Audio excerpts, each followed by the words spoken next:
what's up fight fans? You're watching Octagon Control MMA. I'm Dan. Today we're going to be talking about the lightweight division. Alright, so there's been a lot of controversy with what's going to happen in the lightweight division recently, obviously with Khabib going. So first off, I've designed an 8-man tournament that'll hopefully, will spit out a lightweight champion by the end of next summer. Obviously the first 2 fights are already sorted.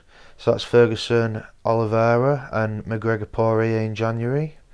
Then we've got Dustin, Gai Chi and Michael Chandler. And Dan Hooker, Rafael Dos Anjos will be the final fight in that.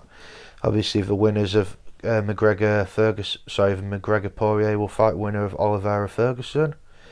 And then the winner of Chandler Gai Chi will fight winner of Rafael Dos Anjos and Dan Hooker. And then obviously the 2 winners of that gives us the championship bout. Okay, so first off we're going to talk about McGregor Poirier. Okay, so McGregor's coming in at 22-4. I mean, everyone knows Conor McGregor, he's the biggest star in the sport. He's a pay-per-view all by himself, as he's proved in January. He's got some decent wins over Jose Aldo, Eddie Alvarez, Nick Diaz, and he has obviously already beaten Dustin Poirier way back at UFC 178 in 2014. So he's taken on Dustin Poirier. Poirier's got good wins over Hooker, Max Holloway, Eddie Alvarez as well, and Justin Gaethje.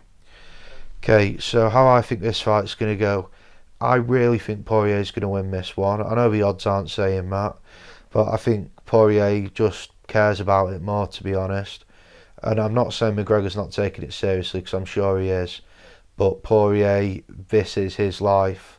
He is a fighter, whereas McGregor's got a lot of other stuff going on. Maybe not taking it as seriously.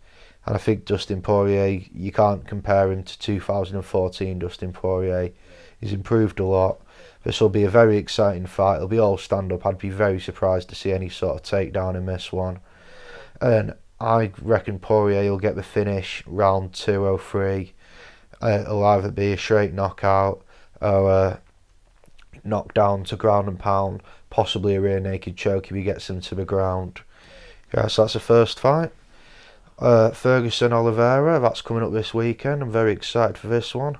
I think the card was in a lot of trouble before this got put on, and I think this fight really has made the card in a way. Okay, so we'll start off talking about Ferguson. He's 25-4. He's got good wins over Cerrone, Anthony Pettis, Kevin Lee, and Rafael Dos Anjos. I think he's coming off his loss to Gaethje, obviously, which I think he made Gaethje look a lot better than Gaethje is.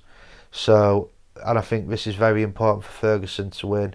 If Ferguson doesn't win this one, I think this is probably his last chance at getting anywhere near a title. So that'll be it for him title-wise. Oliveira, a bit of a dark horse in this 8-man tournament that I've put together. He is coming on a 5-fight winning streak, but it's not against the stiffest opponents at all. I went through all his fights, and the best 4 opponents that he's won against I could find were Kevin Lee, Jim Miller, Clay Guida, Jeremy Stephens. He's a very impressive fighter, big on the submissions. He's got a few knockouts as well, but he's not fought the same level of competition as most of the guys in this list, and he's certainly not beaten them. Right, so in this fight, I really like Ferguson in this one. I think he just wants it more. Oliveira's come out talking a lot about how he deserves a title shot after this one. I don't think he does. Obviously, if he does win, it definitely puts him in the picture. But I don't think it guarantees him a title shot, and I think he's being a bit brazen to say that. But yeah, he is on a 5-fight streak, but the fighters he's got wins over aren't exactly setting the world on fire themselves. Whereas compared to some of the other guys, that is the case. Okay, so I'm going for Ferguson in this one. I'd say by knockout, probably ground and pound, round 3. I think it will go quite far. But I think Ferguson will get round 3 knockout. And if he doesn't, Ferguson by decision, probably 30-27. But then there's always a chance that Oliveira gets for submission. He's very dangerous off the bottom, very high level jiu-jitsu. But as is Tony as well, so we'll have to see what happens there. But again, it's one I'm very much looking forward to. UFC 256 this weekend. Alright, next fight we're going to talk about Michael Chandler versus Justin Gaethje. Right, Michael Chandler, as everyone knows, hasn't fought in the UFC yet. He's come over from Bellator. Lot of big hype about him. He was a backup for Gai Chi in the UFC 254 for the title fight. I've tried to go back and watch a few of his fights. He's very good, but the level of competition he's faced is obviously not UFC caliber. Saying that, though, he's got wins over Benson Henderson and Eddie Alvarez, who were both UFC lightweight champions at one point. So you do have to give him some credit there. But I'll be very interested to see how he does against a competitor like Gai Chi. And it does look like that fight's going to be made early next year. Alright, so talking about Justin Gaethje, bit of a rocky start to the UFC. Obviously got the win over Michael Johnson and 2 losses, Poirier and Alvarez. Nothing to be embarrassed about losing to either of those guys. Both very entertaining fights. Most fight of the night bonuses in least amount of fights. I think he's got 9 in 8 or something. Very impressive. His other wins, he's beat Tony Ferguson, Cowboy. Decent win over Edson Barboza as well. Again, all performance of the nights. Very impressive fighter. I'm going for Gaethje in this one. I don't see it any other way. Gaethje by knockout. I want to say round 2. I think this will be a fight night main event though, so it'll be a 5-round fight. So round 2 or 3, Gaethje knockout for me though. Alright, moving on to our last fight. We've got Dan Hooker versus Rafael Dos Anjos. Dan Hooker's coming off his loss to Dustin Poirier earlier this summer. He's only fought once this year, which isn't good. I'm sure he's raring to get back in there. And Rafael Dos Anjos is coming off a very dominant win over Paul Felder. Just moved him right up to, I believe, number 6 or 7 in the lightweight rankings. I will have a list of the rankings up at the end of this video just so everyone can see. Okay, so we'll talk about Dan Hooker first. 20-9.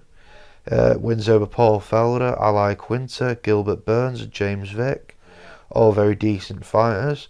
Gilbert Burns is looking to fight for a welterweight title. Aya Quinter took Khabib to a decision. And Paul Felder's always dangerous, as we've seen. James Vick, I appreciate, has just been kicked out of the UFC. But he thought Dan Hooker beat him long before that was a conversation.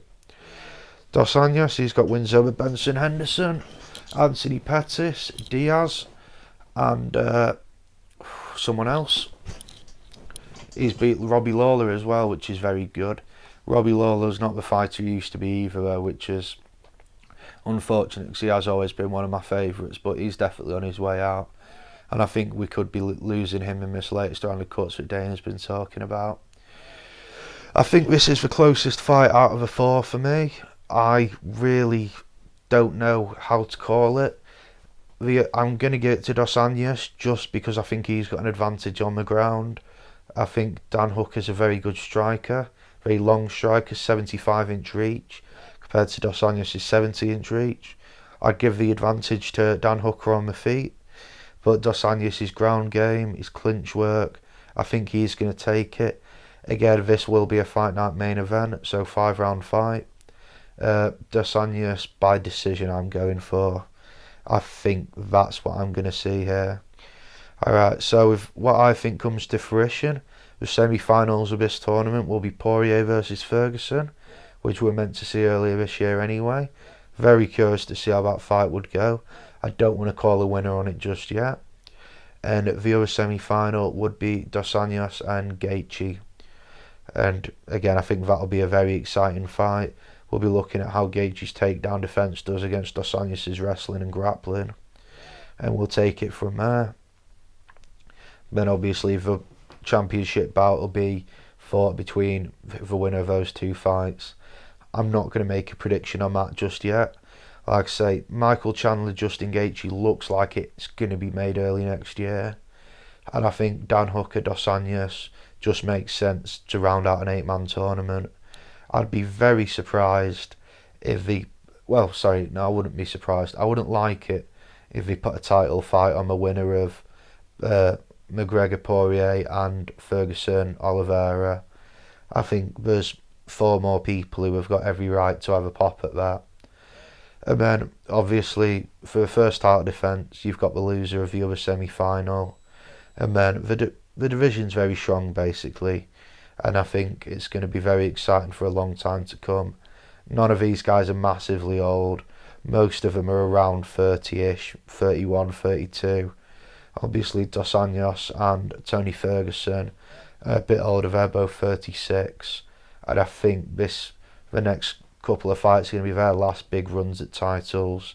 And I think they're probably going to drop off after that, they've both had very decent UFC careers. I've enjoyed watching both of them thoroughly over the years. Obviously, Dos Anjos has been lightweight champion before, back in 2015. So I'm very excited. I hope this tournament pans out the way I've come up with in my head. But we know what the UFC matchmakers are like, so I'm not going to get too carried away with myself. Alright, that's going to round us up for today. This has just been a quick video about what I want for the lightweight division going forward. You've been watching Octagon Control MMA. I've been Dan. My Instagram's up on the screen now. Please feel free to go and follow me. Hope everyone has a great day, and I'll see you later.